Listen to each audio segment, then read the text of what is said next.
Hello dear student. तो आज हम लोग पढ़ने जा रहे हैं, जहाँ तक हमने लास्ट टाइम पढ़ा था उसके आगे कंटिन्यू करेंगे। लास्ट टाइम हमने पढ़ा था about resistance, Ohm's law, mobility of electrons, drift velocity. ये सब चीज़ें हमने लास्ट वीडियो में पढ़ा था। इस वीडियो में देखो, अब इस बार जो सीबीएसई ने सिलेबस इंट्रोड्यूस किया है उसके हिसाब से अगर हम जाएं तो रेजिस्टेंस वाला जो कॉम्बिनेशन है, कॉम्बिनेशन ऑफ रेजिस्टेंस हो या तो कलर कोडिंग हो, ये दोनों टॉपिक सीबीएसई ने हटा दिया इस बार। सीबीएसई ने हटा दिया तो इसका मतलब ये टॉपिक्स के जो नंबर थे, जो पहले क्वेश्चन आते थे इसके, उसके नंबर कहीं ना कहीं शिफ्ट करेगा सीबीएसई। अब वो नंबर जो है, जो ज़्यादातर चांसेस है वो शिफ्ट करने के, वो है टेम्परेचर इफेक्ट पे, कि टेम्परेचर के इफेक्ट से रेजिस्टिविटी में क्या फर्क पड़ता है या तो रेजिस्टेंस में क्या फर्क पड़ता है। सो आपकी बार सीबीएसई ने इस टॉपिक पे थोड़ा सा ज़्यादा फोकस किया है टेम्परेचर इफेक्ट पे। सो आज हम लोग वही पढ़ेंगे, तो थोड़ा सा इस पे ज़्यादा फोकस करिएगा क्योंकि चांसेस हाई हैं इस एग्जाम में आने की। स्टार्ट करते हैं रेजिस्टिविटी से। रेजिस्टिविटी जिसको हम डिनोट करेंगे रॉ से। क्या होता है रेजिस्टिविटी? सो अगर हमने लास्ट टाइम बात किया था रेजिस्टेंस की, किसी भी एक given unit length of conductor और यूनिट एरिया, यानी एक कंडक्टर है जिसका एरिया ए है, उसकी लेंथ एल है, ठीक है। तो दिस इज कंडक्टर, हमारे पास कंडक्टर है।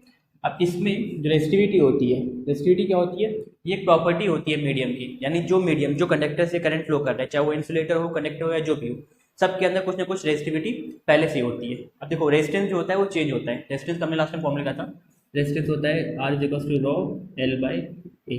रेजिस्टेंस जो होता है ये डिपेंड करता है एरिया और लेंथ, यानी क्रॉस सेक्शन के डायमेंशन पे डिपेंड करता है रेजिस्टेंस।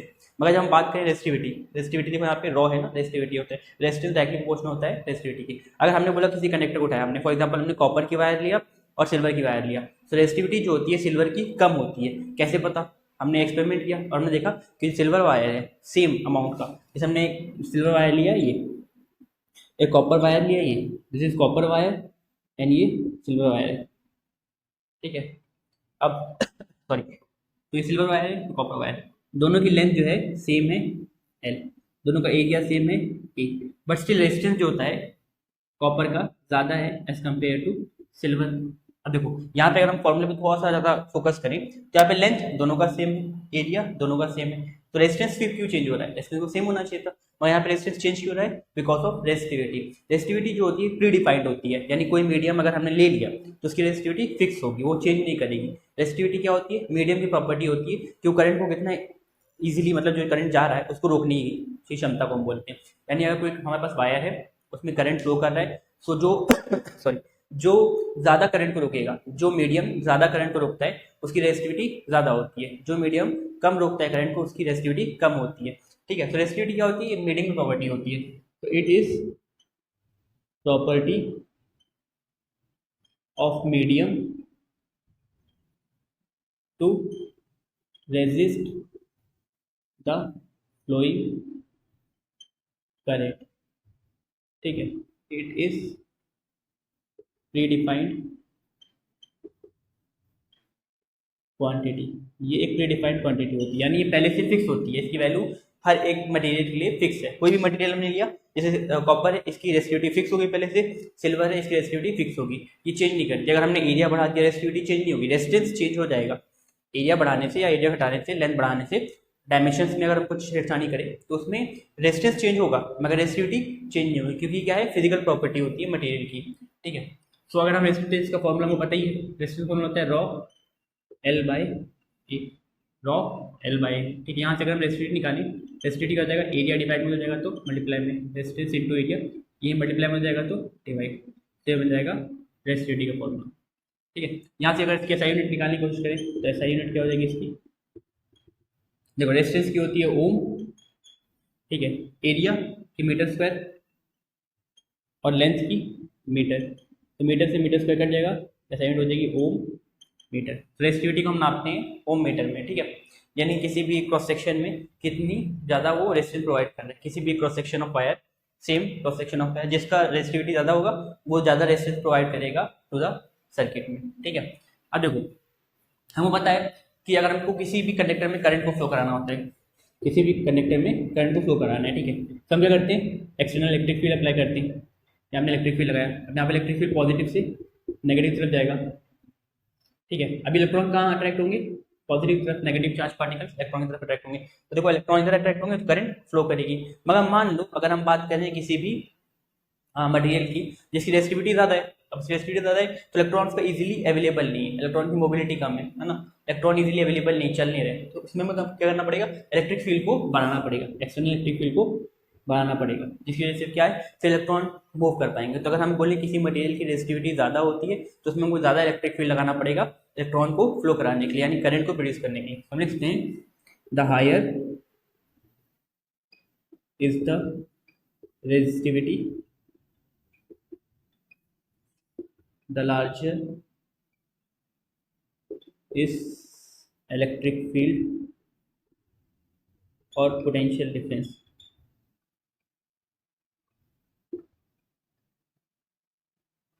needed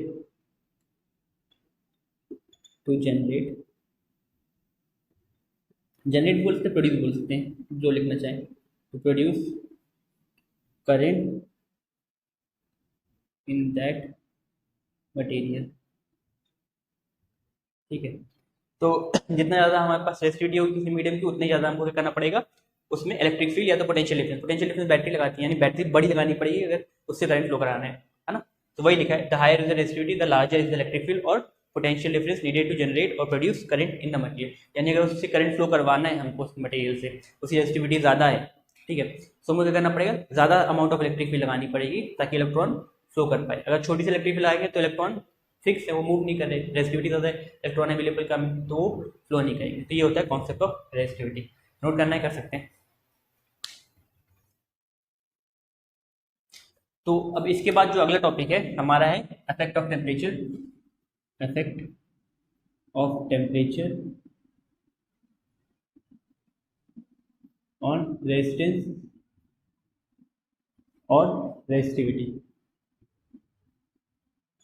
तो देखो यही टॉपिक के बारे में बात कर रहे थे, ये बहुत इंपॉर्टेंट टॉपिक है क्योंकि सीबीएसई ने इस साल 2022-23 का जो सेशन चल रहा है इस साल सीबीएसई ने कॉम्बिनेशन ऑफ रेजिस्टेंस जो होता है पैरेलल कॉम्बिनेशन सीरीज कॉम्बिनेशन वो हटा दिया है, कलर कोडिंग ऑफ रेजिस्टर हटा दिया, कार्बन रेजिस्टर हटा दिया है, उसके बाद फिर वायर बाउंड रेजिस्टर हटा दिए, ये सब topic majority of the topic जो है रेजिस्टेंस के वो हटा दिए।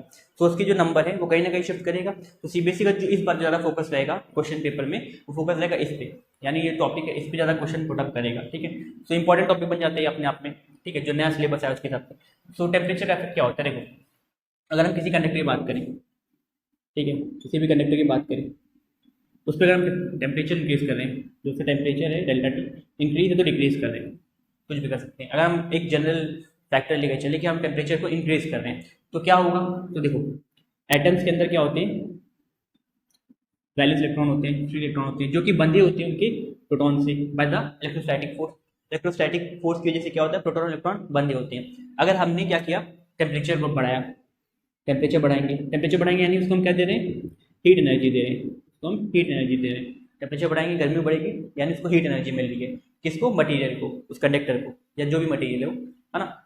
जब उसको हीट एनर्जी मिलेगी तो क्या होगा, उसके जो इलेक्ट्रॉन्स के पास एनर्जी आएगी तो ग्राउंड स्टेट से एक्साइटेड स्टेट में जाएगा, वो एनर्जी लेके एटम को छोड़ देगा, यानी उसके पास अगर ज़्यादा सफिशिएंट अमाउंट ऑफ एनर्जी आ जाएगी तो वो इलेक्ट्रॉन को छोड़ के चला जाएगा। इसको हम बोलते हैं आयनाइजेशन एनर्जी, यानी इलेक्ट्रॉन को निकालने में जितनी एनर्जी लगती है, तो इसको अगर आयनाइजेशन एनर्जी मिल जाएगी, आयनाइजेशन एनर्जी, तो क्या करेगा, इलेक्ट्रॉन एटम को छोड़ के बाहर आ जाएगा।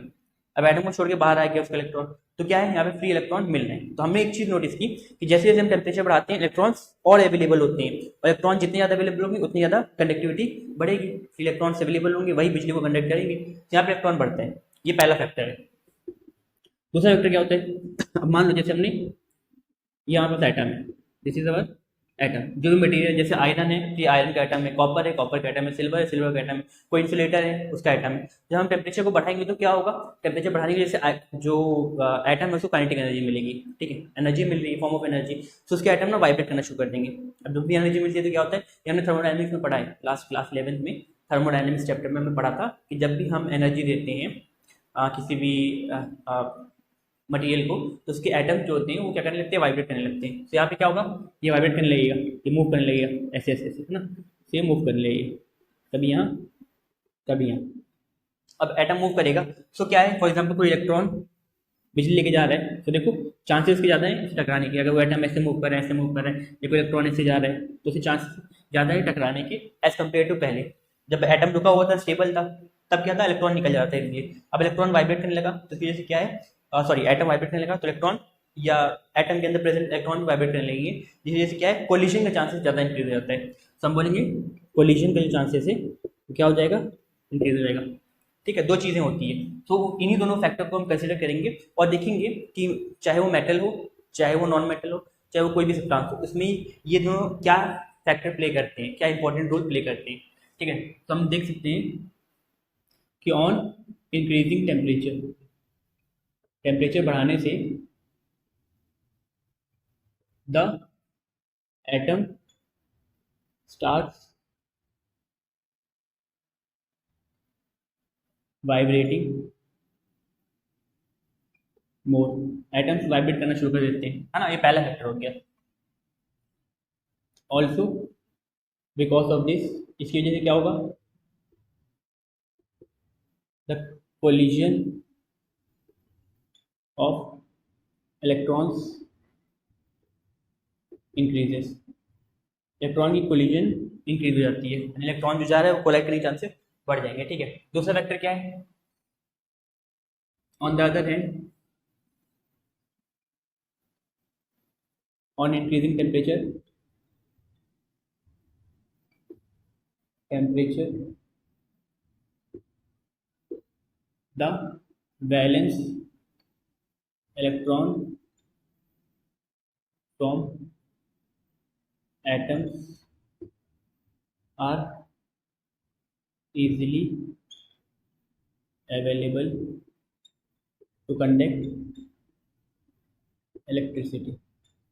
तो दोनों फैक्टर के बारे में बात कर ली हमने। पहला क्या है, on increasing the temperature the atom starts vibrating more, atom vibrate करना शुरू करते हैं, जिसकी वजह से the chances of collision increases, यानी कोलिजन के चांसेस जो होते हैं, यानी टकराने के चांसेस जो होते हैं, कोलिजन मतलब होता है टकराना, टकराने के चांसेस इंक्रीज कर जाते हैं, है ना, ये पहला फैक्टर है। ठीक है, दूसरा फैक्टर क्या है, on the other hand on increasing temperature the valence electron from the atoms are easily available to conduct electricity, यानी जो वैलेंस इलेक्ट्रॉन होते हैं एटम के, वो एटम के बाहर आ जाते हैं और वही इलेक्ट्रॉन क्या करते हैं, फिर कंडक्टिविटी को कनेक्टिविटी करते हैं। ठीक है, अब यहाँ पे दो बात हो रही है, अगर हमारा कोलिजन के चांसेस बढ़ेंगे, कोलिजन के चांसेस बढ़ेंगे, तो इलेक्ट्रॉन क्या होगा, उसको ज़्यादा टाइम लगेगा यहाँ से एक पॉइंट ए से बी पॉइंट तक मूव करने के लिए, उसको ज़्यादा टाइम लगेगा, ज़्यादा टाइम लगेगा, यानी करंट क्या होता है, I equals to Q by T, rate of flow of charge, यानी चार्ज पर टाइम, टाइम ज़्यादा लगेगा, करंट डिक्रीज कर जाएगी, करंट कम हो जाएगी। और यहाँ पे क्या होगा, इलेक्ट्रॉन बढ़ रहे, इलेक्ट्रॉन बढ़ने की वजह से क्या होगा, और ज़्यादा अमाउंट ऑफ चार्जेस अवेलेबल होंगे, यानी I equals to Q by T, charges ज़्यादा अवेलेबल है, करंट ज़्यादा हो जाएगी।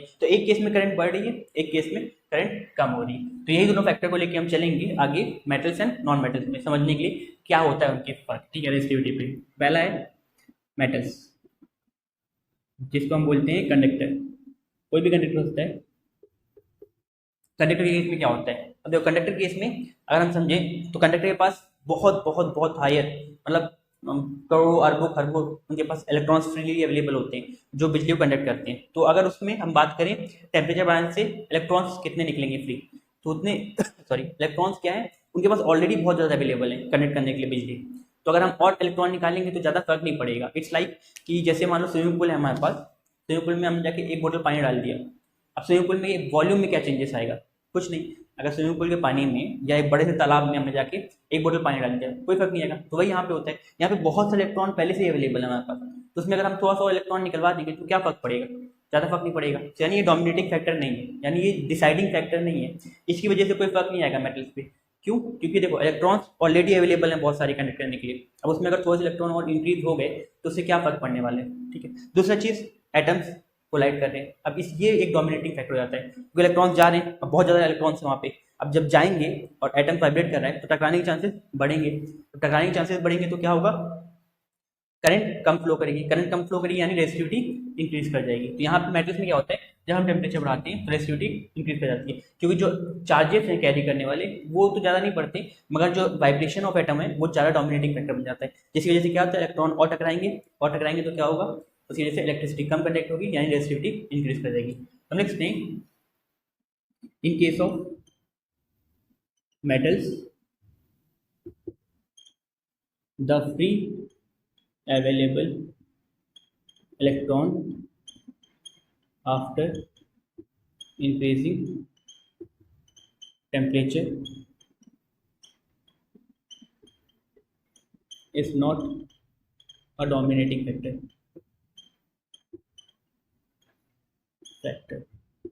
The vibration of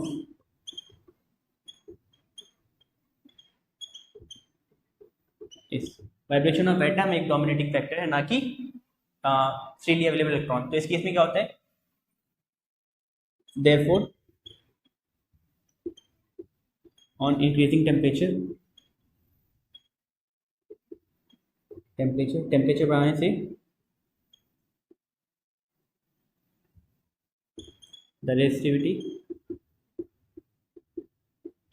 और रेजिस्टेंस, दोनों ही की बात कर सकते हैं, रेजिस्टिविटी और रेजिस्टेंस इंक्रीजेस। ठीक है, तो रेजिस्टिविटी या तो रेजिस्टेंस इंक्रीज कर जाते हैं। अब बाय हाउ मच, कितना इंक्रीज करते हैं, तो इसके लिए फॉर्मूला होता है जो आपके एनसीईआरटी में लिखा है, जो फाइनल रेजिस्टेंस है।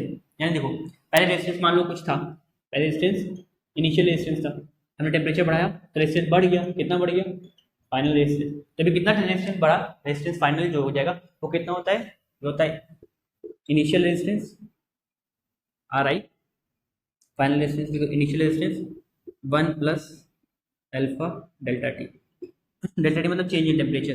टेम्परेचर पहले कितना चेंज होगा, पहले इनिशियल टेम्परेचर कितना था और फाइनल टेम्परेचर कितना था, तो फाइनल माइनस इनिशियल क्या हो जाएगा, चेंज इन टेम्परेचर।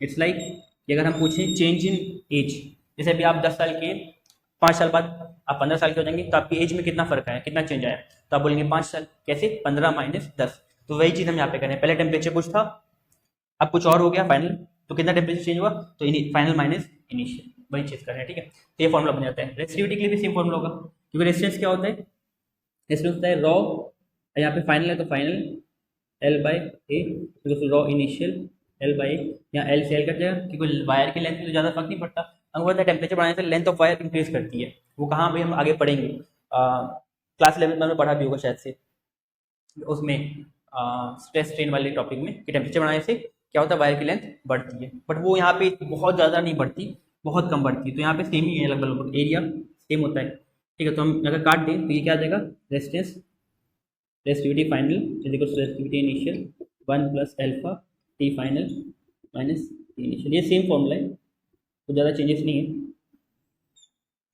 बस रेजिस्टेंस की जगह क्या आ गया, रेजिस्टिविटी। तो ये फॉर्मूला हम यूज़ करेंगे, उससे बेसिक में न्यूमेरिकल आने के चांसेस ज़्यादा है, तो फॉर्मूला याद रखना है। जैसे कि हम बाबा बता रहे हैं, क्योंकि इस बार सिलेबस चेंज हुआ है, तो ये टॉपिक्स क्या है, इंपॉर्टेंट बन गए। ठीक है, पहले नहीं थे इतने ज़्यादा इंपॉर्टेंट, अब मगर अब इंपॉर्टेंट है। तो जहाँ ये बात आती है मेटल्स की, मेटल्स के केस में क्या होता है, जैसे हम टेम्परेचर बढ़ाएंगे तो रेजिस्टिविटी क्या होगी, इंक्रीज करेगी। ठीक है ना। इसे आता है नॉन मेटल्स, नॉन मेटल्स, इसको हम बोलते हैं इंसुलेटर। इंसुलेटर मतलब जो बिजली कंडक्ट नहीं करते। ठीक है,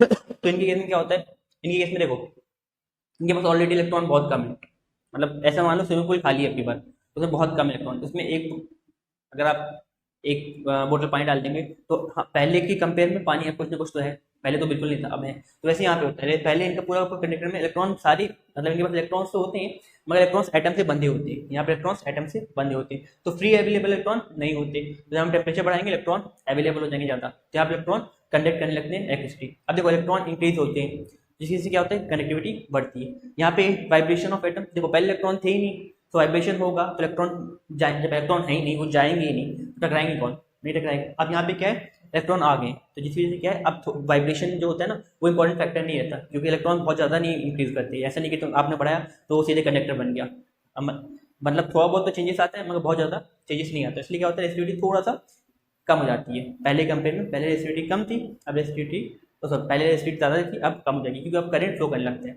देखो अगर हम समझे, पहले क्या था, इंसुलेटर केस में इलेक्ट्रॉन अवेलेबल थे नहीं उनके पास कनेक्ट कराने के लिए, अब इलेक्ट्रॉन टेम्परेचर बढ़ाने की वजह से इलेक्ट्रॉन फ्री हो गए हैं, तो हैं अवेलेबल, तो अब इलेक्ट्रॉन अवेलेबल है, करंट बढ़ेगा, करंट बढ़ेगा तो रेजिस्टिविटी क्या होगी, डिक्रीज कर जाएगी। तो इसके केस में यही होता है, ऑन इंक्रीजिंग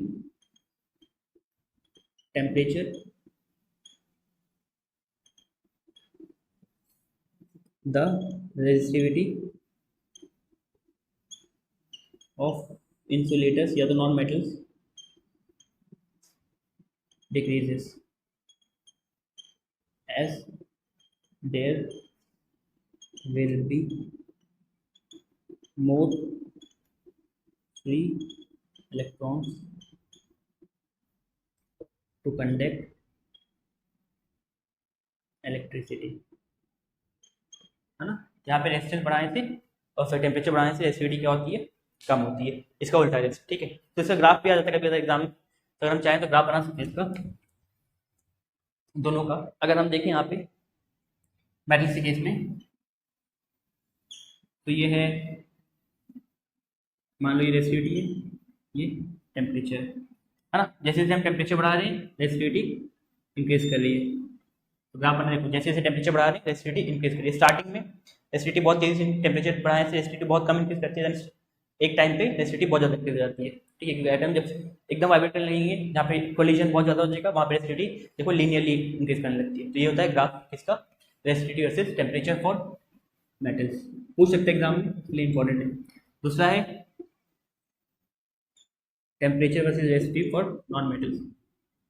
नॉन मेटल्स के लिए ग्राफ अगर हम बनाएं, यहाँ क्या होता है, टेम्परेचर बढ़ाने से रेसिस्टिविटी कम होती है, रेसिस्टिविटी डिक्रीज करती है टेम्परेचर बढ़ाने से। यहाँ पे ग्राफ ऐसा बनता है, ठीक है। तो दोनों ग्राफ इंपॉर्टेंट है, डेफिनेशन इंपॉर्टेंट, मगर मोस्ट इंपॉर्टेंट ये फॉर्मूला है। इस पर भी एक दो न्यूमेरिकल लिख लो, समझ में आ जाएगा, ठीक है।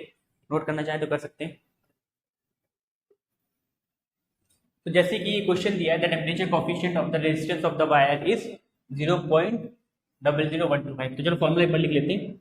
Final resistance is equals to initial resistance bracket 1 plus alpha delta T, यानी T final minus T initial temperature, ठीक है। तो ये फॉर्मूला था। इसमें जो आर होता है फाइनल रेजिस्टेंस होता है, आर आई होता है initial resistance, 1 plus alpha, alpha होता है दिया ना, resistance of the wire is 0.05, यानी कोफिशिएंट दिया है। तो कोफिशिएंट ऑफ रेजिस्टेंस होता है, टी फाइनल होता है फाइनल टेम्परेचर, टी आई होता है इनिशियल टेम्परेचर, ठीक है। I for initial and F for final. तो देखो हमको निकालना है क्वेश्चन में, देखो at the temperature coefficient of the resistance of the wire is L, यानी अल्फा दिया है, कोफिशिएंट दिया है 0.00125। इसमें लिखते हैं 3 पॉइंट शिफ्ट करेंगे तो जाएगा 1.25 इंटू 10 की पावर -3। देखो 1 पॉइंट 2 पॉइंट 3 पॉइंट शिफ्ट किया तो आ गया 10 की पावर -3, ठीक है। इसके बाद फिर आगे दिया है क्वेश्चन में at 300 kelvin the resistance was 1 ohm, यानी इनिशियल कंडीशन दिया है, initial resistance of 1 ohm, initial temperature 300 kelvin पे। At what temperature the resistance of the wire will be 2 ohm. तो बोल रहे हैं कि फाइनल रेजिस्टेंस 2 ओम कौन से टेम्परेचर पे होगा, तो टी फाइनल निकालना है, यहाँ पे टी फाइनल निकालना है। तो फॉर्मूला दिया है सिंपल मैथमेटिक्स से, देखो आर फाइनल दिया है, R final 2 ohm, R final 2 ohm, R initial यानी initial resistance 1 bracket 1 plus alpha, alpha दिया है 1.25 इंटू 10 की पावर -3, और यहाँ पे टी फाइनल, फाइनल टेम्परेचर निकालना है, इनिशियल टेम्परेचर 300 केल्विन, ठीक है। तो ये बन गया हमारा फॉर्मूला। अब 1 इंटू एवरीथिंग, ये तो वही सेम रहेगा, 1 इंटू तो 1 ही रहेगा, 2 is equals to 1, 1 1 1 plus 1 into 1.25 into देंगे वो -3, उतना ही रहेगा टी -300, ठीक है। यहाँ पे प्लस 1 अंदर जाएगा तो -1, तो 2 प्लस में ये -1 इक्वल्स टू 1.25 इंटू 10 की पावर -3 टी -300, ठीक है। देखो 2 -1 1 हो गया, ये इंटू में इधर जाएगा तो डिवाइड में 1.25 इंटू 10 की power -3 is equals to T -300। देखो 1.25 10 की पावर -3 ऊपर जाएगा 10 की पावर +3 हो जाएगा 10 की power 3 by 1.25 equals to T -300, ठीक है। इससे अगर आगे देखें तो 10 की पावर 3 होता है 1000 डिवाइड बाय ये हो जाएगा 1.25 इज इक्वल्स टू टी -300। अगर 2 पॉइंट हटाएं यहाँ से 2 जीरो बढ़ जाएगा। अब इस कर सकते हैं 125 टू 4 8 ज़ा 125 8 ज़ा 1000 तो जाएगा 8 ज़ा 1000 एंड 2 जीरो बच गए तो जाएगा 800। तो 800 इक्वल्स टू टी -300, माइनस हो जाएगा तो प्लस टेम्परेचर जाएगा 800 -300 हो जाएगा तो +300 तो जाएगा 8 3 11 11,000 केल्विन, यानी फाइनल टेम्परेचर कितना हो जाएगा 11,000 केल्विन। यानी अगर हमको रेजिस्टेंस को इंक्रीज करना है 1 ओम से 2 ओम, तो हमको टेम्परेचर कितना बढ़ाना पड़ेगा, पहले तक 300 केल्विन, उसको हमको बढ़ाना पड़ेगा 1100 केल्विन तक। जब हम 1100 केल्विन पहुंच जाएंगे टेम्परेचर क्या हो जाएगा, 2 ओम हो जाएगा। तो इससे भी क्वेश्चन बनते हैं इसमें, ठीक है। थोड़े कॉम्प्लिकेटेड क्वेश्चन भी बन सकते हैं, घुमा के बन सकते हैं। क्वेश्चन देखिए, प्रैक्टिस कीजिए, ईजी कॉन्सेप्ट है, बस फॉर्मूला है, वैल्यूज रखनी है। तो इसके बाद आता है लिमिटेशंस ऑफ ओम्स लॉ, यानी ओम्स लॉ की क्या क्या कमी आती है, लिमिटेशंस ऑफ ओम्स लॉ। तो ओम्स लॉ में जैसे ओम्स लॉ में हो जाता है V is directly proportional to I, that is V is equals to IR। तो इसमें क्या क्या कमी थी, हमने ओम्स लॉ का ग्राफ बनाया था, याद होगा अगर आपको। ओम्स लॉ का ग्राफ कैसे बनता है, ये बनता है रेजिस्टेंस, ये होता है वोल्टेज, ये होता है करंट, यानी जैसे वोल्टेज बढ़ाएंगे वैसे जैसे करंट बढ़ेगी, एंड वो क्या होंगे, लीनियरली प्रोपोर्शनल होंगे, यानी जो ग्राफ बनेगा वो कैसा बनेगा, एक स्ट्रेट लाइन हर वैल्यू के लिए। मगर अभी हमने देखा थोड़ी देर पहले मेटल के केस में, मेटल का ग्राफ कुछ बना था ऐसे, है ना। तो अगर हम देखिए टेम्परेचर की वैल्यू जब हम बढ़ा के एक हायर वैल्यू पहुंच जाते हैं टेम्परेचर की, तो वहाँ पे ग्राफ जो है ये लीनियर नहीं रहता, यानी ओम फ्लो को फॉलो नहीं करता। पहला लिमिटेशन क्या है, पहला लिमिटेशन है at higher values V and I graph, यानी voltage and current graph is not linear, ये लीनियर नहीं होता, यानी it doesn't obey Ohm's law, ये ओम्स लॉ को ओबे नहीं करता। ये मेटल्स जैसे कंडक्टर होते हैं, इनके graph at higher temperature Ohm's law को ओबे नहीं करते, यानी ये पहले कमी थी। दूसरी कमी ये थी कि Ohm's law is not constant और linear for unilateral electrical components such as diode और रेक्टिफायर। सब ये सब डिवाइस डायोड और रेक्टिफायर जब आगे फर्दर चैप्टर में पढ़ेंगे, अल्टरनेटिंग करंट के बाद अल्टरनेटिंग करंट में पढ़ेंगे रेक्टिफायर वाला, एंड उससे आगे पढ़ेंगे ये सब चीज़ें कंपोनेंट। यूनिलेटर मतलब क्या होता है, ऐसा कंपोनेंट जिसमें जो करंट की डायरेक्शन हो एक ही तरफ हो, यानी करंट एक ही डायरेक्शन में फ्लो कर सकती है, उल्टा नहीं फ्लो कर सकती, करंट की डायरेक्शन एक हो। तो ऐसे जो काम करते हैं, मतलब जो ऐसे कंपोनेंट्स होते हैं जिनके अंदर यूनि यानी सिर्फ एक ही डायरेक्शन में करंट फ्लो करती है, तो ऐसे कंपोनेंट्स में ओम्स लॉ नहीं लगता है, ठीक है। तीसरी चीज, ohms law is not valid for the components where temperature is not constant। देखो अभी हमने थोड़ी देर पहले पढ़ा है, टेम्परेचर बढ़ाने से रेजिस्टिविटी और रेजिस्टेंस में फर्क आता है ना। तो जैसे हम टेम्परेचर बढ़ाएंगे रेजिस्टेंस कुछ ना कुछ बढ़ेगा या चेंज होगा, तो रेजिस्टेंस चेंज होगा यानी ग्राफ थोड़ा सा चेंज होगा, यानी वो ग्राफ लीनियर नहीं रह जाएगा। जहाँ पे जैसे अगर हम कोई इलेक्ट्रिसिटी भेज रहे हैं किसी डिवाइस, वहाँ पे टेम्परेचर फर्दर बढ़ रहा है, टेम्परेचर इंक्रीज कर रहा है धीरे धीरे, टेम्परेचर इंक्रीज करेगा तो रेजिस्टिविटी में चेंजेस आएगा, मेटल है या नॉन मेटल, उसकी on the behalf of that उसमें थोड़ा सा चेंजेस आएगा रेजिस्टिविटी, और रेजिस्टिविटी में या रेजिस्टेंस में चेंज आने की वजह से क्या है, ग्राफ लीनियर नहीं रह जाएगा। यानी जहाँ पे टेम्परेचर कॉन्स्टेंट नहीं है, जिस जगह पे मतलब जिस सर्किट में टेम्परेचर कॉन्स्टेंट नहीं है, वहाँ पे ओम्स लॉ अप्लाई नहीं होगा, क्योंकि वहाँ पे वैल्यू चेंज करती रहेगी, ठीक है। एंड और चाहो इतना काफ़ी है वैसे, और चाहो तो एक और लिख सकते हो, this law is not valid for semiconductor such as gallium arsenic. कुछ हम लोग डोपिंग पढ़ेंगे आगे कि हम लोग 2-3 एलिमेंट्स को मिला के फिर एक कंपाउंड क्रिएट करते हैं जिसके अंदर एबिलिटी आ जाती है इलेक्ट्रिसिटी कंडक्ट करने के लिए, है ना, डायोड्स और सेमीकंडक्टर जब चैप्टर आएगा तो उसमें ये सब पढ़ेंगे। तो वैसे जैसे गैलियम आर्सेनिक, ये 2 एलिमेंट है जिनको हम मिलाते हैं सेमीकंडक्टर बनाने के लिए, आर्सेनिक और गैलियम को, तो वहाँ पे भी अगर हम जो बनाते हैं कंपोनेंट, जो नया कंपोनेंट, उसमें भी ओम्स लॉ वैलिड नहीं रहता। कुछ पॉइंट्स है जो याद रखने, एक नंबर में कभी पूछ लेता है कि what are the limitations of Ohm's law, 2 या 3 पॉइंट लिखना काफी रहेगा, ठीक है। तो नोट करना चाहे तो कर सकते हैं इसको। इसके बाद जो अगला टॉपिक है वो है सेल्स। अब देखो जैसे कि हमने बताया था कॉम्बिनेशन ऑफ रेजिस्टेंस, रेजिस्टेंस के टाइप, है ना, रेजिस्टेंस का कलर कोडिंग, ये सब टॉपिक रिलेटेड है इस बार सिलेबस से, ठीक है। तो उसको हम नहीं पढ़ेंगे। इवन यूपी बोर्ड जो है और सीबीएसई बोर्ड सबसे रिलेटेड है। अदर स्टेट बोर्ड में चेक करना चाहे कर सकते हैं आप अपने सिलेबस में रिलेटेड है कि नहीं है, वैसे यूपी बोर्ड और सीबीएसई बोर्ड से ये टॉपिक रिलेटेड है, ठीक है, कलर कोडिंग वाला और कॉम्बिनेशन ऑफ रेजिस्टेंस, ठीक है। तो आते हैं सेल्स पे। सेल्स क्या होता है? तो देखो केमिस्ट्री में आपने पढ़ा ही होगा या अभी पढ़ेंगे, जो भी हो सकता है। तो सेल्स क्या होता है? सेल्स के अंदर अगर हम देखें तो दो इलेक्ट्रोड डाला होता है, ठीक है, इलेक्ट्रोलाइट के अंदर। दिस इज इलेक्ट्रोड, इलेक्ट्रोलाइट, ठीक है। हम लोग यहाँ बात करें डैनियल सेल के बारे में। डैनियल सेल, ठीक है। डैनियल सेल एक टाइप ऑफ सेल है। इसमें क्या होता है? इसमें हम लोग डालते हैं जिंक का इलेक्ट्रोड इन ZnSO4 सोल्यूशन और कॉपर का electrode in copper SO4 solution. Zinc S ज़्यादा रिएक्टिव होता है, क्लास 10 में पढ़ा है। जिंक जो होता है ये ज़्यादा रिएक्टिव होता है देन कॉपर। रिएक्टिविटी इंडेक्स अगर चाहें तो आप नेट में मिल जाएगा या तो आपको बुक में मिल जाएगा कि रिएक्टिविटी सीरीज कैसे रिएक्टिविटी इंक्रीज करती है ना। जैसे अगर हम यहाँ पे देखें सबसे ज़्यादा रिएक्टिव होता है पोटेशियम, देन सोडियम, फिर कैल्शियम, मैग्नीशियम, ये फर्स्ट ग्रुप के एलिमेंट है मेटल्स, ये सेकेंड ग्रुप के मेटल्स हैं, है ना।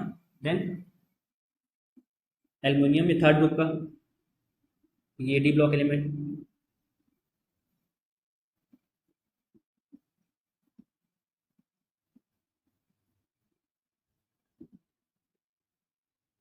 ठीक है, तो ये रिएक्टिविटी सीरीज होती है। अगर यहाँ पे हम देखें पोटेशियम ज़्यादा रिएक्टिव है सोडियम से, सोडियम कैल्शियम से, calcium magnesium, aluminium zinc iron, lead copper mercury, then silver gold, है ना। तो ये हमारी रिएक्टिविटी सीरीज। इसमें देखें तो यहाँ पे जिंक ज़्यादा रिएक्टिव है एज कम्पेयर कॉपर। कॉपर से ऊपर है लेड, लेड से ऊपर है आयरन, आयरन से ऊपर है जिंक, यानी जिंक ज़्यादा रिएक्टिव है। तो जो ज़्यादा रिएक्टिव एलिमेंट्स होते हैं, ज़्यादा रिएक्टिव एलिमेंट्स होते हैं वो ज़्यादा जल्दी इलेक्ट्रॉन डोनेट करने की कोशिश करते हैं। यानी जो ज़्यादा रिएक्टिव एलिमेंट्स है वो रिएक्टिविटी कैसे आती है, यानी जो इलेक्ट्रॉन देगा इजीली वो ज़्यादा रिएक्टिव होगा, वो जल्दी रिएक्शन कर लेगा। मान लो अगर किसी को कंपाउंड फॉर्म करना है ना, तो क्या होगा, वो इलेक्ट्रॉन देगा, दूसरा इलेक्ट्रॉन एक्सेप्ट करेगा एंड देन क्या हो जाएगा, उनके बीच में बॉन्ड फॉर्म हो जाएगा। तो जितना इजीली इलेक्ट्रॉन दे दे उतना ज़्यादा रिएक्टिव। यहाँ पे जिंक इजीली इलेक्ट्रॉन दे रहा है, ज़्यादा रिएक्टिव है। कॉपर इजीली इलेक्ट्रॉन नहीं दे रहा, इसलिए कम रिएक्टिव है। तो यहाँ पे जिंक इलेक्ट्रॉन बहुत ज़्यादा दे देगा, जिंक इलेक्ट्रॉन दे देगा बहुत एक्सेस ऑफ इलेक्ट्रॉन, और कॉपर सोल्यूशन में आके डिजोल्व हो जाएगा, जिससे क्या होगा, प्रोटॉन काफ़ी ज़्यादा होगा, ठीक है, Cu2+। तो अगर इस सर्किट को अगर हम कंप्लीट कर दें, है ना, इस सर्किट को अगर हम कंप्लीट कर दें तो क्या होगा, हम देखेंगे इलेक्ट्रॉन जहाँ पे ज़्यादा एक्सेस ऑफ इलेक्ट्रॉन है वहाँ से फ्लो करेगा जहाँ पे इलेक्ट्रॉन की डेफिशिएंसी है, यानी जहाँ पे कम इलेक्ट्रॉन है वहाँ पे इलेक्ट्रॉन फ्लो करेगा जहाँ से ज़्यादा है ना। यहाँ से इलेक्ट्रॉन फ्लो करेगा, इलेक्ट्रॉन यहाँ से फ्लो कर रहा है ऐसे, है ना। तो क्या हुआ, बल्ब फ्लो करेगा, क्योंकि इलेक्ट्रॉन जब फ्लो करता है तभी तो करंट कंस्टिट्यूट करता है, यानी सर्किट में करंट तभी तो आएगी जब इलेक्ट्रॉन फ्लो करेगा। करंट डायरेक्शन क्या होगा, opposite to the flow of electron, यानी करंट ऐसे बहेगी। तो यही होता है हमारा सेल। सेल क्या होता है, it is a device that performs chemical reaction. यहाँ पे देखो क्या हो रहा है, केमिकल रिएक्शन हो रहा है ना। इसको हम बोलते हैं इलेक्ट्रोलाइट, ये जो है ना सोल्यूशन, इसको हम बोलते हैं इलेक्ट्रोलाइट, और जो डला है इसको बोलते हैं इलेक्ट्रॉन, ठीक है। सो हम क्या बोल रहे हैं, it is a device that converts chemical energy into electrical energy. यहाँ पे केमिकल रिएक्शन हो रहा है, इसी वजह से हमको क्या मिल रही है, इलेक्ट्रिकल एनर्जी मिल रही है। तो सेल्स में लिख सकते हैं, it is a device that converts chemical energy into electrical energy, यानी कोई भी डिवाइस होता है जो हमको इलेक्ट्रिकल एनर्जी देता है, यानी करंट हमको देता है, ठीक है। अब इससे दूसरी टर्म जो आती है वो आती है internal resistance, internal resistance of the cell. यानी ये सब चीज़ें हम लोग को जरूरत पड़ेगी आगे। इंटरनल रेजिस्टेंस को हम स्मॉल आर से दिखाते हैं, एक्सटर्नल को कैपिटल आर से, यानी जो सेल के अंदर रेजिस्टेंस होता है उसको स्मॉल आर से, और जो बाहर रेजिस्टर होता है वो हम आगे समझेंगे। बहरहाल अभी इतना समझ सकते हैं कि इंटरनल रेजिस्टेंस को हम स्मॉल आर से डिनोट करते हैं। क्या होता है ये, it is the resistance offered by the electrolyte of the cell, यानी जो भी करंट फ्लो करेगी, करंट जो भी फ्लो करेगी इस इलेक्ट्रोलाइट से, जो सोल्यूशन होता है सेल के अंदर।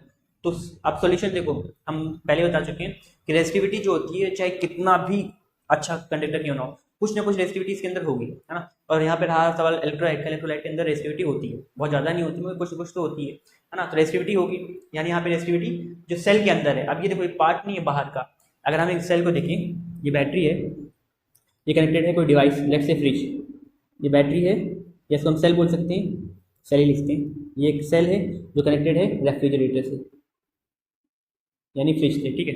ये सेल रेफ्रिजरेटर से कनेक्टेड है। अब देखो ये सेल करंट भेज रहा है आई, ये करंट आ रही है आई। अब हम यहाँ पे कंसिडर कर सकते हैं रेफ्रिजरेटर को एज ए रेजिस्टर। क्या कर रहा है, ये करंट को यूज कर रहा है, करंट को यूज कर रहा है यानी करंट को डिक्रीज कर रहा है सर्किट में, है ना। तो यहाँ पे क्या होगा, यहाँ पे ये रेजिस्टर है क्योंकि ये करंट को यूज कर रहा है, यूटिलाइज कर रहा है ना। ये रेजिस्टर है, ये रेजिस्टर क्या सेल का पार्ट है, नहीं, सेल के बाहर ही है ना। सेल तो ये बाहर है, तो इसको हम बोलेंगे एक्सटर्नल रेजिस्टेंस, क्योंकि ये सेल का पार्ट नहीं है, तो इसलिए हम इसे डिनोट करें कैपिटल आर से, एक्सटर्नल रेजिस्टेंस। और जो सेल है इसके अंदर रेजिस्टेंस होगा, हाँ होगा, इलेक्ट्रोलाइट पे, जैसे इलेक्ट्रोलाइट है इसके अंदर करंट फ्लो करेगी तो इसका रेजिस्टेंस होगा। अभी सेल के अंदर का रेजिस्टेंस है, इसलिए इसको हम बोलते हैं इंटरनल रेजिस्टेंस, जिसको हम डिनोट करते हैं स्मॉल आर से। तो ये वही है, it is the resistance offered by the electrolyte of the cell. Electrolyte जो होता है सेल के अंदर का, उस वो जो रेजिस्टेंस प्रोवाइड कर रहा है उसी को हम क्या बोलते हैं, इंटरनल रेजिस्टेंस, ठीक है। इसके बाद फिर आता है ईएमएफ ऑफ सेल। ये छोटी छोटी टर्म है जो हम लोग को यूज करना आगे, इसलिए ईएमएफ होता है इलेक्ट्रोमोटिव फोर्स, इलेक्ट्रोमोटिव फोर्स, है ना। अब देखो अगर सेल से हमने यहाँ पे कनेक्ट किया है बाहर सर्किट, इस सर्किट को हम हटा लें, इस सर्किट को अगर हम हटा लें, ठीक है, कोई करंट नहीं ले रहा है इससे, जो हमारा सेल है वो एकदम जैसे था वैसे ही है, उसी कंडीशन।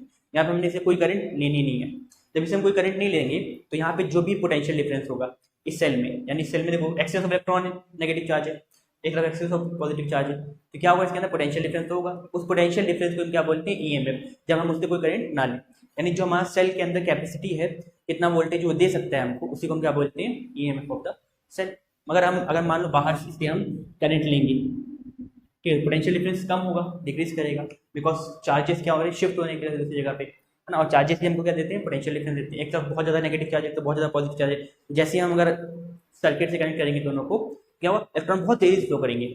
मगर मान लो हमने इलेक्ट्रॉन को ऑलरेडी फ्लो करा दिया, अब अगर उसको हम कनेक्ट करेंगे वायर को तो उतना ज़्यादा पोटेंशियल डिफरेंस नहीं रह जाएगा उसके अंदर ना। तो हम बोल सकते हैं जो पोटेंशियल डिफरेंस है ये वैरी करता रहता है, धीरे धीरे चेंज होते रहता है ना। तो जो potential difference at the beginning यानी स्टार्टिंग में था, जिस जब हम से कोई करंट नहीं ले रहे, उसी को हम क्या बोलते हैं, ईएमएफ ऑफ द सेल, ठीक है। तो हम यहाँ पे लिखते हैं it is the potential difference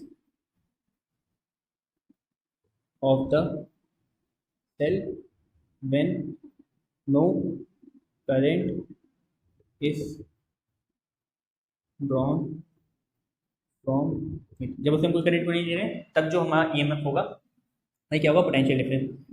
EMF जो होता है वो ई होता है, कितना होगा ये, जो पोटेंशियल डिफरेंस यहाँ पे और जो पोटेंशियल डिफरेंस यहाँ पे, उसको सम को हम क्या बोलते हैं, ईएमएफ, है ना।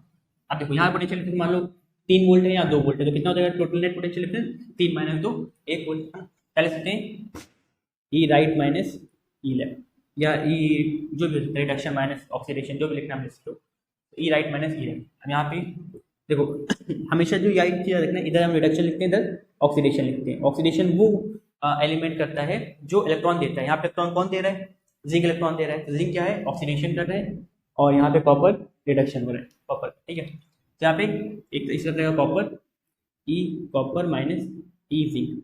अब जिंक नेगेटिव ऑलरेडी, यहाँ पे आ जाएगा minus E zinc, E copper minus zinc, negative terminal है ना, माइनस नेगेटिव टर्मिनल है, एक्सेस ऑफ इलेक्ट्रॉन है, तो ये जाएगा माइनस माइनस माइनस प्लस हो जाएगा, तो ये जाएगा ई कॉपर प्लस ई जिंक। इस केस में यहाँ पे हम डेनियल सेल की बात करें तो यहाँ पे कॉपर और जिंक का इलेक्ट्रॉन होता है, तो ये जाएगा ई कॉपर प्लस ई जिंक। तो ये होता है ईएमएफ ऑफ द सेल, है ना। अब अगर हम ये सर्किट को देखें, जैसे हम रिलेशन निकाल सकते हैं ईएमएफ और पोटेंशियल डिफरेंस इंटरनल और एक्सटर्नल वाली, ठीक है। देखो कैसे, हमने बोला सेल है, सेल कितना वोल्टेज देगा। अब सेल का ईएमएफ यानी स्टार्टिंग में सेल के अंदर एबिलिटी है कि वो 10 वोल्ट सप्लाई कर सकता है। हम एक एग्जांपल ले रहे हैं, ठीक है, ऐसे एक रेफरेंस टर्म ले रहे हैं, 10 वोल्ट 3 वोल्ट 4 वोल्ट हम एज्यूम कर रहे हैं। तो एक बैटरी है जिसके अंदर कैपेसिटी है, तो वो 10 वोल्ट सप्लाई कर सकता है, ठीक है। वो 10 वोल्ट इस फ्रिज को देगा, ठीक है। अब मान लो इसके अंदर इंटरनल रेजिस्टेंस है, वहाँ पे कुछ वोल्टेज वेस्ट होगा, because V is equal to I R. अब इसका इंटरनल रेजिस्टेंस है ना, तो कुछ करंट को यूज करेगा, पोटेंशियल कुछ ना कुछ डिक्रीज करेगा उसकी वजह से। कितना डिक्रीज करेगा, मान लो 2 वोल्ट डिक्रीज कर रहे हैं, है ना। यहाँ पे सेल के अंदर जो कैपेसिटी देने की पोटेंशियल डिफरेंस यानी वोल्टेज, वो 10 वोल्ट दे सकता था, 2 वोल्ट इसका इसके अंदर ही वेस्ट हो गया, इसके रेजिस्टेंस की वजह से 2 वोल्ट वेस्ट हो गया, बचा कितना वोल्ट, 8 वोल्ट। अभी 8 वोल्ट किसको देगा, बाहर, जो बाहर सप्लाई हो रही है फ्रिज को कितना दे पाएगा, 8 वोल्ट। तो ऐसे रिलेशन कैसे निकल सकती है, हम बोल सकते हैं कि 10 वोल्ट क्या है, सेल की कैपेसिटी यानी EMF of the cell, minus ये 2 वोल्ट अंदर इसके अंदर वेस्ट हो रहा है, वो किसी वजह से वेस्ट हो रहा है, इंटरनल रेजिस्टेंस की वजह से। तो potential difference due to internal resistance, ये किसके बराबर होगा, जो बाहर पोटेंशियल डिफरेंस अप्लाई कर रहे हैं, पोटेंशियल डिफरेंस एक्सटर्नल, ये जगह इंटरनल जगह एक्सटर्नल, ठीक है। तो पोटेंशियल डिफरेंस इंटरनल जो वेस्ट हुआ सेल के एमएफ माइनस किया तो आ गया एक्सटर्नल। अब यहाँ पे अगर हम लिखना चाहें तो लिखते E equal to internal voltage कितना होगा, वोल्टेज होता है करंट इनटू रेजिस्टेंस, वोल्टेज होता है current V equal to I R, उसको पढ़ा है ना, V equal to I R. अब यहाँ पे आर स्मॉल क्यों है, क्योंकि यहाँ पे इंटरनल रेजिस्टेंस की बात हुई, 2 वोल्ट क्या था इसके अंदर वेस्ट हुआ था, तो इंटरनल रेजिस्टेंस का आर इक्वल टू बाहर का रेजिस्टेंस को कैपिटल आर दिखाते हैं, तो बन जाएगा फॉर्मूला कि वो कितना बाहर सप्लाई कर सकता है करंट या वोल्टेज, ठीक है। तो यही है बस बेसिक बेसिक टर्म्स है ना, तो उसको नोट करना चाहिए कर सकते हैं। All about cells. इसके बाद जो अगला टॉपिक है वो है combination of cell, combination of cell. Just like हम लोग जैसे कंबाइन करते थे कैपेसिटर को या तो रेजिस्टर को, वैसे हम यहाँ पे कंबाइन करेंगे सेल्स को। तो वही 2 तरीके कॉम्बिनेशन होते हैं। अभी कॉम्बिनेशन हम करते क्यों है, या अगर हमको किसी केस में सेल से हमारे पास 4-5 सेल है, उनकी करंट को इंक्रीज करनी है ना, तो हम एक different type of combination use करेंगे। अगर हमको वहाँ पे पोटेंशियल डिफरेंस इंक्रीज करना है साइज सेल का, तो अब हम अलग कॉम्बिनेशन इंक्रीज करेंगे। तो वो कॉम्बिनेशन वर्क कैसे करता है तो समझने के लिए हम यहाँ पे देख सकते हैं कि 2 तरीके के कॉम्बिनेशन होते हैं। पहला होता है सीरीज कॉम्बिनेशन एंड अगला होता है पैरेलल कॉम्बिनेशन,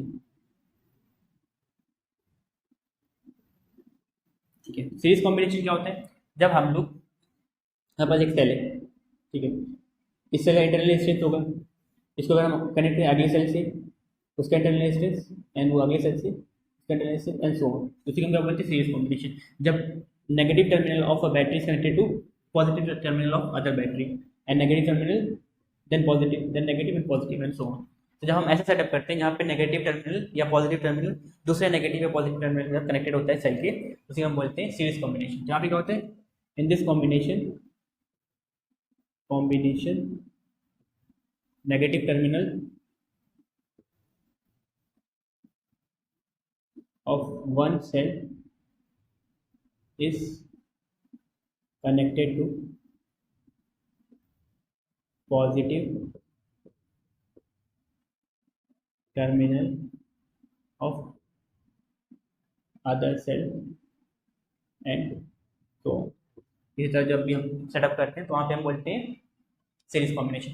अगर इसको हम देखें तो पेंसिल सेल जैसे होता है ना, यहाँ पे एक तरफ से इसकी पॉजिटिव टर्मिनल होता है, एक तरफ नेगेटिव टर्मिनल, तो इसके आगे हम कनेक्ट कर दें same cell negative and then same negative, तो यहाँ से अगर हम लेंगे तो हमारा हो जाएगा सीरीज कॉम्बिनेशन। यानी पॉजिटिव टर्मिनल है इसके नेगेटिव से, इसके पॉजिटिव के नेगेटिव से एंड सो ऑन, इस कॉम्बिनेशन को हम बोलते हैं सीरीज कॉम्बिनेशन, है ना। सीरीज कॉम्बिनेशन में क्या होता है, सीरीज कॉम्बिनेशन में जो हमारा ईएमएफ हो जाता है सेल का, जो ईएमएफ हो जाएगा सेल का टोटल मतलब नेट, अगर नेट यानी टोटल फाइनल ईएमएफ की बात करें तो कितना होगा, E1 plus E2 plus E3 या जितने भी हैं, मान लो हम 2 ही लेके चलते हैं तो E1 प्लस E2। यहाँ पे 2 सेल्स की हम बात करें, 1-2 सेल, तो यहाँ पे कितना EMF E1 plus E2, 3 cell है तो E1 plus E2 plus E3, 4 है तो E1 plus E2 plus E3, ठीक है। अगर मान लो सारी सेल सेम है, जैसे यहाँ पे एक सेल 1 वोल्ट का था, दूसरा 2 वोल्ट का, तीसरा 3 वोल्ट का एंड सो ऑन, तो वहाँ पे तुम ये करेंगे E1 plus E2 plus E3। मान लो एज्यूम करो सारे सेल सेम है, सारे सेल का वोल्टेज सेम है, एक इसका भी 2 वोल्ट है, इसका भी 2 वोल्ट है, इसका भी 2 वोल्ट है, सारे का 2 वोल्ट है, तो आप क्या लिखते हैं, हम लिखते हैं 3 सेल है तो कितना हो जाएगा 3 टाइम्स उनका वोल्टेज, 3 2 6, 2 प्लस 2 प्लस 2 3। मान लो 7 सेल है, सबका वोल्टेज 2 वोल्ट है, तो 7 इंटू 2 12 वोल्ट हो जाएगा, ओ सॉरी 14 वोल्ट हो जाएगा एंड सो ऑन। तो मान लो अगर सारे आइडेंटिकल है और आइडेंटिकल सेल, सारे आइडेंटिकल सेल यानी आइडेंटिकल मतलब सेम, सारे सेल सेम वोल्टेज के हैं, तो वहाँ पे जो ई हो जाएगा नेट हो जाएगा एन, है ना, एन ई इंटू ई, तो नेट पोटेंशियल ईएमएफ हो जाएगा वो कितना हो जाएगा एन इंटू ई, यानी एक का ईएमएफ कितना है इंटू एन टाइम्स, ठीक है। बात करें रेजिस्टेंस की, इंटरनल रेजिस्टेंस है ना, तो स्मॉल आर से डिनोट करेंगे, तो नेट रेजिस्टेंस कितना हो जाएगा, सीरीज में रेजिस्टेंस हम क्या करते हैं plus R1 plus R2 plus R3 and so on, जितने भी होंगे। मान लो एन सेल से रेजिस्टेंस कितना हो जाएगा, नेट रेजिस्टेंस जाएगा एन टाइम्स आर, ठीक है, तो हमारा हो जाएगा ये सेल, ठीक है। ये जगह हमारा कॉम्बिनेशन का फॉर्मूला। अब सारे आइडेंटिकल सेल होंगे, सारे सेम सेल होंगे, वहाँ पे करंट कितनी होगी, सारे सेल अगर आइडेंटिकल होंगी वहाँ करंट कितनी होगी, तो करंट फॉर आइडेंटिकल सेल, सारे सेल सेम है तो वहाँ पे करंट कितनी होगी, हमें पता है EMF formula E minus internal I R, अभी थोड़ी देर लिखा था equals to capital I into R, यानी EMF minus internal voltage is equals to external voltage, कितना सप्लाई करेगा। तो ईएमएफ अगर मान लो सारे सेल सेम थे तो ईएमएफ कितना हो जाएगा एन टाइम्स सी। अगर हमने सीरीज कॉम्बिनेशन रखा है उसमें नेट करंट कितनी जाएगी, तो हम लिख सकते हैं N into E minus I into R. अच्छा एक सेकेंड, इंटरनल रेजिस्टेंस भी तो बढ़ेगा, कितना हो जाएगा एन टाइम्स, तो हो जाएगा N times I R equals to capital I R, ये माइनस में हो जाएगा तो प्लस में N times E is equals to I R plus N times I R, यहाँ से आई कॉमन ले लें, N is equals to I common हो गया आर, सॉरी इंटरनल रेजिस्टेंस में माइनस की जगह प्लस में इंटरनल रेजिस्टेंस है, तो आर प्लस एन आर, ठीक। अभी एन टू में हो जाएगा तो डिवाइड में, तो करंट कितनी हो जाएगी सर्किट में जाएगी N into E, N into multiply हो जाएगा तो डिवाइड में आर प्लस एन आर। तो वो इतना करने की जरूरत नहीं है रखती। मान लो अगर सारे सेल सेम दिए कभी क्वेश्चन में न्यूमेरिकल में और पूछा करंट कितना हो सर्किट में या कुछ भी पूछा है इनमें से कोई भी अननोन वैल्यू, तो हम ये फॉर्मुला यूज करके निकाल सकते हैं डायरेक्टली। अदरवाइज चाहे तो ये फॉर्मुला यूज करेंगे मगर इससे क्या होगा थोड़ा हेक्टिक प्रोसेस हो जाएगा, लंबा हो जाएगा। यहाँ पे क्या सिंपल फॉर्मुला है, लगाओ सीधे आंसर आ जाएगा, ठीक है। इसको क्वेश्चन करेंगे भी। अब बात आती है पैरेलल कॉम्बिनेशन की। पैरेलल कॉम्बिनेशन ऐसा होता है, ये है सेल, ये इसका इंटरनल रेजिस्टेंस, ये है अदर सेल, इसका इंटरनल रेजिस्टेंस, ये है अदर सेल, दो ही लेके चलते हैं, चलो फिगर बनाना पूरा फिगर ही लेते हैं। देखो दो सेल है तो मैं कनेक्ट किया आगे फर्दर। अब देखो इसका पॉजिटिव टर्मिनल, इसका पॉजिटिव टर्मिनल कनेक्टेड है एक साइड से, इसका नेगेटिव टर्मिनल, इसका नेगेटिव टर्मिनल कनेक्टेड है एक साइड से। तो ऐसा कॉम्बिनेशन जिसमें positive side of all the cells are connected to one side and negative side of all the cells, मतलब जितने भी सेल्स वो कनेक्टेड टू सेम साइड। तो मैं आप लिख सकते हैं in this type of combination the positive terminal of all cells are connected to one side and negative terminal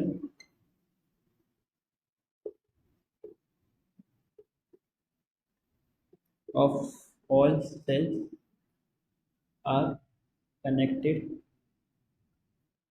to other side, यानी एक साइड में सारे के सारे पॉजिटिव टर्मिनल कनेक्टेड है, एक साइड में सारे के सारे नेगेटिव टर्मिनल कनेक्टेड है। तो ऐसे कॉम्बिनेशन को हम बोलते हैं पैरेलल कॉम्बिनेशन। यहाँ पे नेट पोटेंशियल डिफरेंस कितना हो जाएगा, अगर हम बात करें नेट पोटेंशियल, देखो यहाँ पे नेट पोटेंशियल इतना हो रहा है, यानी जितना भी पोटेंशियल, जितने भी सेल का पोटेंशियल है सब प्लस कर दो और जितना रिजल्टेंट पोटेंशियल होगा वो क्या होगा उस पूरे कॉम्बिनेशन का रिजल्टेंट पोटेंशियल।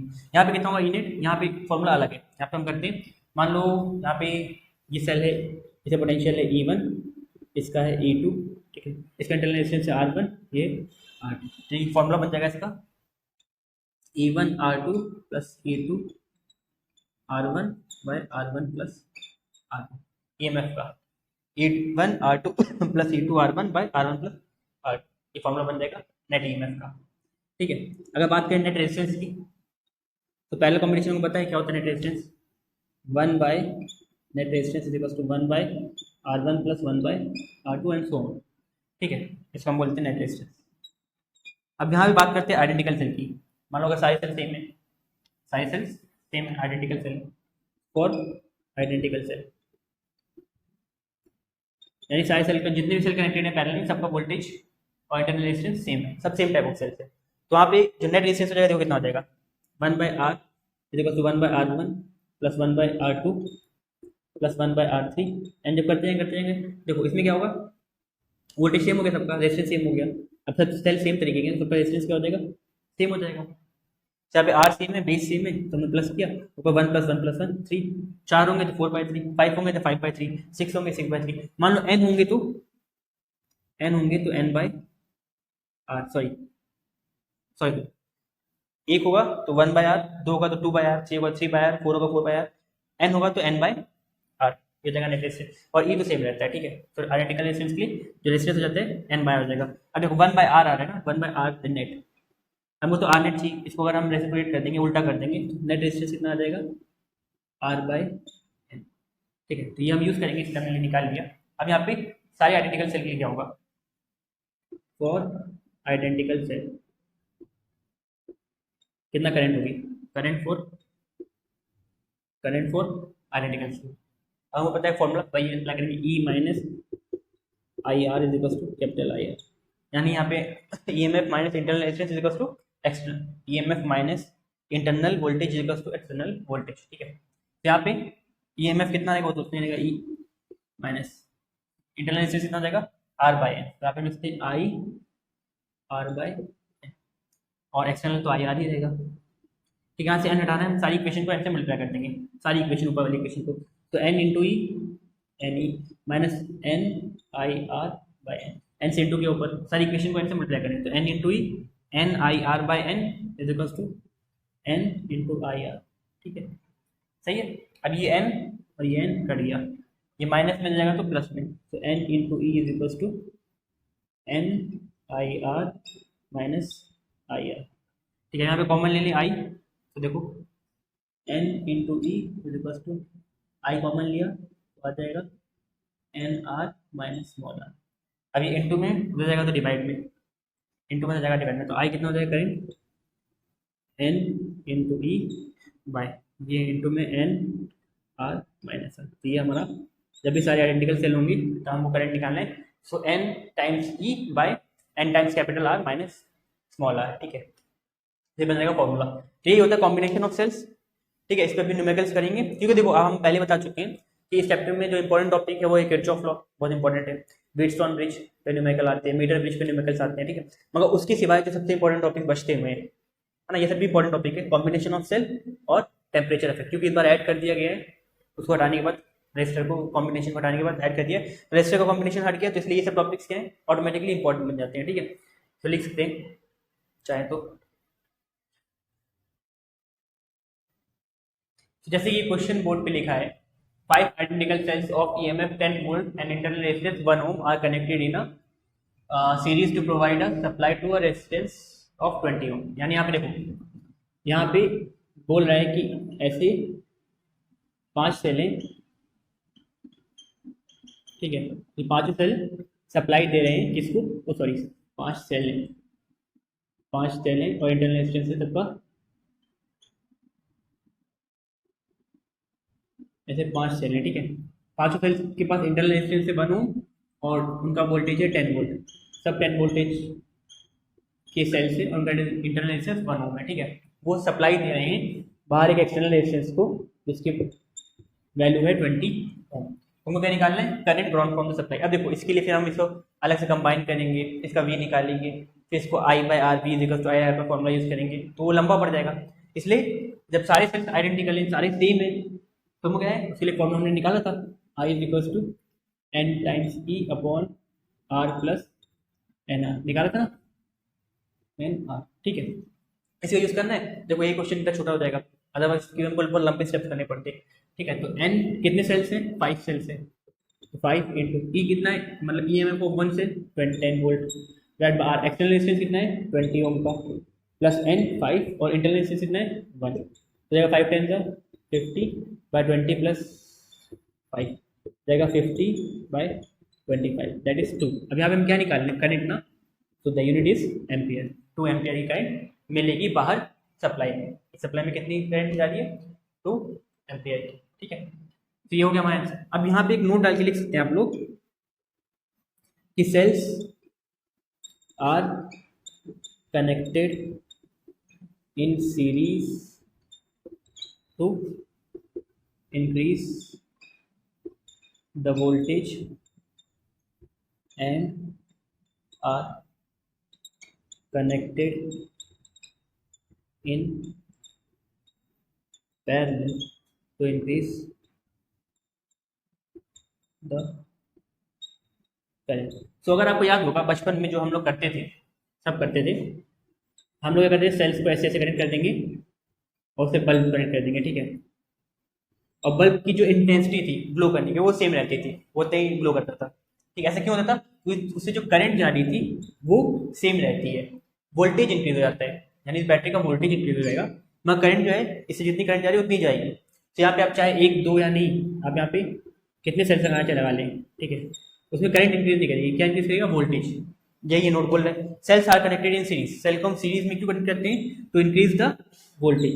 ये सेल को हम सीरीज में करते हैं वोल्टेज बढ़ाने के लिए, जो कि हम बचपन में करते थे। हम लोग सोचते थे कि कनेक्ट करने के सेल के एक के बाद एक कि बल्ब तेज से क्यों नहीं चल रहा, उसके पीछे का रीजन यही है कि सेल्स को अगर हम कनेक्ट करेंगे सीरीज में तो वोल्टेज बढ़ेगा। अब वही सेल्स को अगर हम पैरेलल में कनेक्ट करते हैं, जैसे ये सेल्स है, यही सेल्स है तीनों, इसको अगर हम पैरेलल में कनेक्ट करते हैं, यानी इनका पीछे का जितना भी है सेम करते हैं, आगे का पॉजिटिव टर्मिनल जोड़ दिए, पॉजिटिव टर्मिनल सबका ये नेगेटिव। अब इससे अगर हम पावर ड्रॉ करें, इससे अगर हम बल्ब को कनेक्ट करें, ठीक है, इससे अगर हम बल्ब को कनेक्ट करें तो बल्ब आपके पास तेजी से ग्लो करेगा एज कम्पेयर टू प्रीवियस वाला। ऐसा क्यों? क्योंकि जब हम जितने भी सेल्स हैं उसको पैरेलल वोल्टेज पैरेलल में करते हैं कनेक्ट, तो वहाँ पे क्या होता है, वहाँ पे करंट इंक्रीज करता है, यानी बल्ब की इंटेंसिटी और ज़्यादा हो जाएगी। सो बस इतना ही था आज की वीडियो में। अब हम लोग नेक्स्ट वीडियो में पढ़ेंगे about Wheatstone bridge, Wheatstone bridge का कॉम्बिनेशन जो होता है वो देखेंगे। उसके बाद फिर हम लोग का टॉपिक रहेगा किरचॉफ लॉ। किरचॉफ के दो रूल्स होते हैं, लूप लॉ और जंक्शन लॉ, है ना, दोनों को हम पढ़ेंगे। इसे उसके हम न्यूमेरिकल्स कराएंगे, उसके न्यूमेरिकल्स बहुत इंपॉर्टेंट है, उसके न्यूमेरिकल्स एग्जाम में आने के चांसेस बहुत ज़्यादा रहते हैं। इवन जो लॉ भी बहुत ज़्यादा इंपॉर्टेंट है। इसके बाद फिर है पोटेंशियोमीटर, वो तो कटा है आपका इस बार सिलेबस से। और जो इंपॉर्टेंट टॉपिक बचता है वो बचता है मीटर ब्रिज। मीटर ब्रिज की भी न्यूमेरिकल्स इंपॉर्टेंट है, ठीक है, उसका जो बेसिक्स है वो भी इंपॉर्टेंट है, ठीक है। बस आज के लिए इतना ही, थैंक यू।